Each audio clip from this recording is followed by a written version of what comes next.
subscribe dulu guys. Subscribe dari sekarang yuk. Siji, loro, telu. Oke guys, terima kasih. Selamat menonton.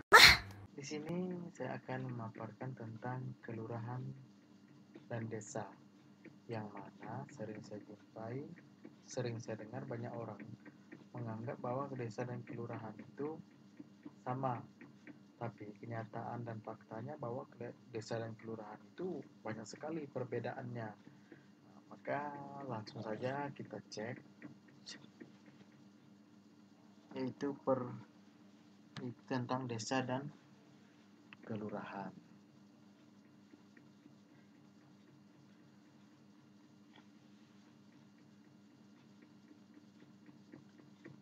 Yang pertama, kelurahan. Pengertiannya adalah kelurahan merupakan wilayah gabungan dari beberapa rukun warga atau biasa disingkat dengan RW. Pemerintahan di tingkat desa dan kelurahan merupakan unsur pemerintahan yang berhubungan langsung dengan masyarakat. Dalam menjalankan semua perencanaan pembangunan di kelurahan terdapat Dewan Kelurahan, biasa disingkat dengan Dekel. Dewan Kelurahan berfungsi sebagai pemberi masukan kepada lurah tentang rencana pembangunan di wilayahnya.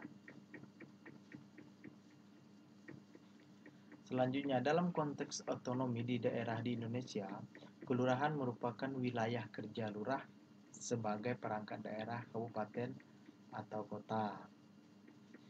Kelurahan dipimpin oleh seorang lurah yang berstatus sebagai pegawai negeri sipil. Di sini sudah jelas ya, seorang lurah itu adalah seorang pegawai negeri sipil atau ASN. Kelurahan merupakan unit pemerintahan terkecil setingkat dengan desa. Setingkat sama berarti dengan desa. Berbeda dengan desa, kelurahan memiliki hak mengatur wilayahnya lebih terbatas. Berarti jangkauannya terbatas. Ciri-ciri kelurahan: yang pertama, berada di kecamatan, kota, atau ibu kota, kabupaten, atau kota madya. Berarti dia ini bukan di kampung-kampung, tapi kelurahan ini berada di kota, misalnya di kota madya ataupun di ibu kota kabupaten. Yang selanjutnya merupakan satuan perangkat kerja daerah. Pendanaan jadi satu dalam APBD. Tidak ada otonomi daerah. Tidak ada demokrasi dalam pemilihan lurah. Lurah dipilih oleh bupati atau wali kota melalui sekda. Ingat, di sini dia dipilih oleh bupati atau wali kota dan melalui sekretaris daerah, bersifat administratif, bukan bagian dari otonomi desa. Udah jelas ya. Terus fungsinya kelurahan. Yang pertama, pelaksanaan kegiatan pemerintahan di kelurahan, pemberdayaan masyarakat, pelayanan masyarakat, penyelenggaraan ketentraman dan ketertiban umum, pemeliharaan prasarana dan fasilitas pelayanan umum, dan pembinaan lembaga kemasyarakatan. Perangkat kelurahan. Kelurahan terdiri dari lurah dan perangkat kelurahan. Perangkat kelurahan terdiri atas sekretaris kelurahan dan seksi sebanyak-banyaknya 4, hanya 4 orang seksi, serta jabatan fungsionalnya. Fungsi lurah yaitu ada 6. Yang pertama, pelaksanaan kegiatan pemerintahan kelurahan, pemberdayaan masyarakat, pelayanan masyarakat, penyelenggaraan ketentraman dan ketertiban umum, pemeliharaan prasarana dan fasilitas pelayanan umum, pembinaan lembaga kemasyarakatan. Terus proses pengangkatan lurah. Lurah dipilih berdasarkan pilihan bupati atau wali kota atau sekretaris daerah tadinya sebelumnya telah dipaparkan. Masa jabatan lurah. Masa jabatan lurah tidak dibatasi dan disesuaikan dengan aturan pensiun, yaitu PNS pensiun pada umur 58 tahun. Tidak tahu peraturan sekarang bagaimana, seorang PNS umur berapa pensiun. Itu bisa berubah tergantung dari peraturan pemerintah. Pembiayaan pembangunan kelurahan. Dana yang digunakan untuk pembiayaan pembangunan adalah berasal dari APBD atau biasa anggaran pendapatan belanja daerah, itu di kabupaten atau kota yang dialokasikan sebagai perangkat daerah ataupun dari bantuan pemerintah. Pemerintah provinsi, pemerintah kabupaten atau kota, dan bantuan pihak ketiga, serta sumber-sumber lain yang sah dan tidak mengikat. Desa. Di sini sekarang kita bahas tentang desa. Yang pertama, pengertian desa adalah kesatuan masyarakat hukum yang memiliki batas-batas wilayah yang berwenang untuk mengatur dan mengurus kepentingan masyarakat setempat berdasarkan asal-usul dan adat istiadat setempat yang diakui dan dihormati dalam sistem pemerintahan negara kesatuan Republik Indonesia. Sedangkan desa atau deso atau udik menurut definisi universal adalah sebuah aglomerasi permukiman di area perdesaan atau rural. Sejak diberlakukannya otonomi daerah, istilah desa dapat disebut dengan nama lain. Misalnya kalau di Sumatera Barat disebut dengan istilah nagari. Dan di Papua dan Kutai Barat, Kalimantan Timur disebut dengan istilah kampung. Kalau orang daerah biasanya rata-rata menyebut desa itu adalah kampung. Begitu pula segala istilah dan institusi di desa dapat disebut dengan nama lain sesuai dengan karakteristik adat istiadat desa tersebut. Hal ini merupakan salah satu pengakuan dan penghormatan pemerintah terhadap asal-usul dan adat istiadat setempat. Fungsi desa, yaitu desa fungsinya sebagai berikut. Yang pertama, desa sebagai pemasok kebutuhan bagi kota. Ya, benar, karena hasil bumi itu hasil perkebunan, pertanian, dan nelayan semua itu berasal dari rata-rata dari desa. Yaitu desa merupakan sumber tenaga kerja kasar bagi perkotaan. Ya, karena mengapa seperti itu tidak bisa dipungkiri lagi. Contohnya pendidikan. Kalau di desa itu jarang orang pendidikan itu terlalu seperti apa.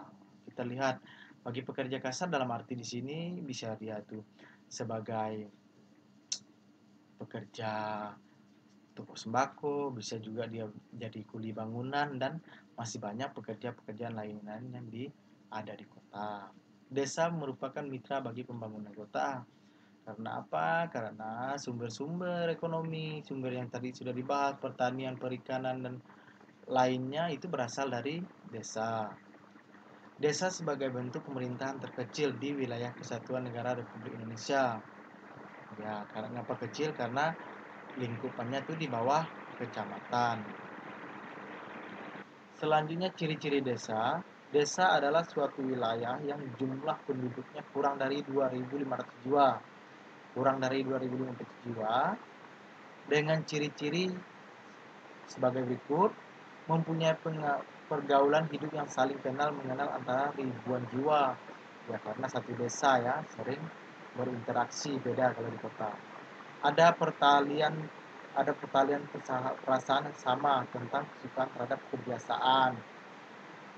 Misalnya di suatu desa atau suatu kampung itu sukanya atau kegiatannya apa, misalnya seperti itu.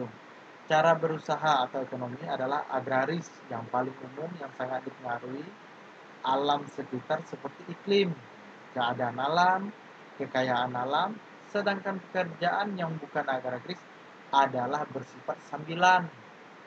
Berarti kalau di desa ini selain agraris, misalnya sambilan yaitu misalnya ada yang jadi dagang, ataupun buka mebel, ataupun buka counter dan lain sebagainya. Tapi yang paling utama di dalam suatu desa ini adalah mereka adalah agraris.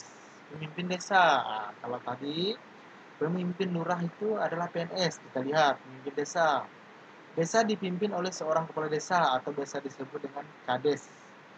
Wewenang kepala desa adalah urusan pemerintah yang sudah ada berdasarkan hal asal-usul desa, urusan pemerintahan yang menjadi kewenangan kabupaten atau kota yang diserahkan pengaturannya kepada desa, karena kepala desa ini adalah pemimpin tertinggi di suatu desa atau suatu kampung ya. Tugas pembantuan dari pemerintah provinsi dan pemerintah kabupaten atau kota, urusan pemerintahan lainnya yang oleh peraturan perundang-undangan diserahkan kepada desa. Nah, proses pengangkatan kepala desa. Kalau tadi dipilih langsung ya dari sekda, wakil wali kota ataupun bupati. Sekarang pemilihan kepala desa atau biasa disebut dengan pilkades kalau di kampung ya, pemilihan kepala desa disingkat dengan pilkades yang langsung diikuti oleh seluruh warga desa yang akan dipimpinnya kelak. Pemilihannya diatur dengan perda yang berpedoman kepada peraturan pemerintah. Ya, berasanya seperti ini. Berarti pemilihan kepala desa ini kurang lebih seperti pemilihan calon legislatif, anggota DPRD atau DPRI, seperti pemilihan gubernur dan pemilihan bupati atau wali kota. Berarti masyarakat terlibat langsung untuk menentukan masa depan suatu desa tersebut, siapa yang akan memimpin. Masa jabatan kepala desa adalah 5 tahun.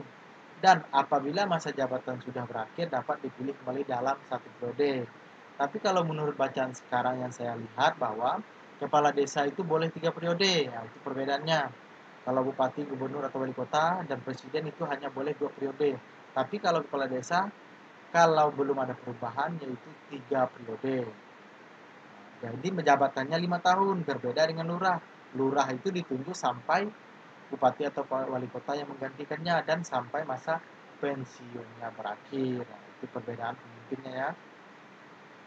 Selanjutnya, pembiayaan pembangunan desa. Kalau yang sekarang itu besar sekali biaya pembangunan desa ya. Bisa kalian cari-cari baca di mana sumber-sumber yang terpercaya. Dana yang digunakan untuk pembiayaan pembangunan desa adalah berasal dari prakarsa masyarakat daerah itu sendiri, dapat juga berasal dari pendapatan asli desa, bagi hasil pajak daerah dan retribusi daerah kabupaten atau kota, bantuan dari pemerintah provinsi, kabupaten atau kota, dan dana hibah atau sumbangan dari pihak ketiga. Di sini yang mana dibahas adalah tentang ini pendapatannya, bagi hasil pajak misalnya hasil pajak dari kita kendaraan bermotor yang kita persetorkan hasil dari PBB, itu kembali ke suatu desa atau kembali ke suatu kampung misalnya. Bantuannya dari pemerintah provinsi itu biasanya ada APBD, misalnya ada DAU, DAL, dana alokasi umum dan dana alokasi khusus, serta sumbangan dari pihak ketiga yang tidak mengikat.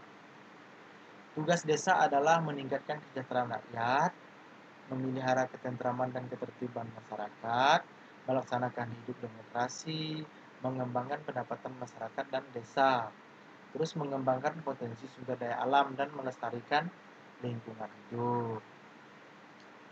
Dan di sini dapat disimpulkan bahwa perbedaannya adalah yang pertama pemimpin. Kalau desa itu kepala desa atau biasa disebut dengan kades, kalau kelurahan yaitu adalah seorang lurah. Dan status jabatannya kalau di desa pemimpin daerah atau di desa tersebut, sedangkan kelurahan perangkat pemerintahan kabupaten atau kota yang sedang bertugas di kelurahan tersebut. Status kepegawaiannya kalau kepala desa bukan PNS, sedangkan kelurahan yaitu adalah seorang pegawai negeri sipil atau ASN. Yang keempat, proses pengangkatan. Kalau desa dipilih oleh rakyat melalui pilkades tadi sudah dijelaskan, sedangkan kelurahan yaitu ditunjuk langsung oleh bupati atau wali kota atau sekretaris daerah. Masa jabatannya 5 tahun dan dapat dipilih lagi untuk sebenarnya di sini 2 periode lagi. Karena dia seorang kepala desa itu boleh 3 periode. Kelurahan tidak dibatasi dan disesuaikan dengan aturan pensiunan. Udah dibahas tadi tergantung umurnya. Kalau dia misalnya dari muda udah lurah ya bisa berapa tahun dia menjabat sebagai seorang lurah. Yang keenam, pembiayaan pembangunan. Kalau desa itu berasal dari prakarsa masyarakat, sedangkan kelurahan dana berasal dari APBD. Mungkin itu saja yang saya bahas tentang desa atau kelurahan. Mudah-mudahan dapat dimengerti dan dipahami dan bermanfaat bagi kita semua untuk menambah pengetahuan, dan tidak ada lagi yang berbicara bahwa desa dan kelurahan sama. Dan setelah kita paparkan tadi bahwa ternyata perbedaannya sangat jauh sekali. Terima kasih.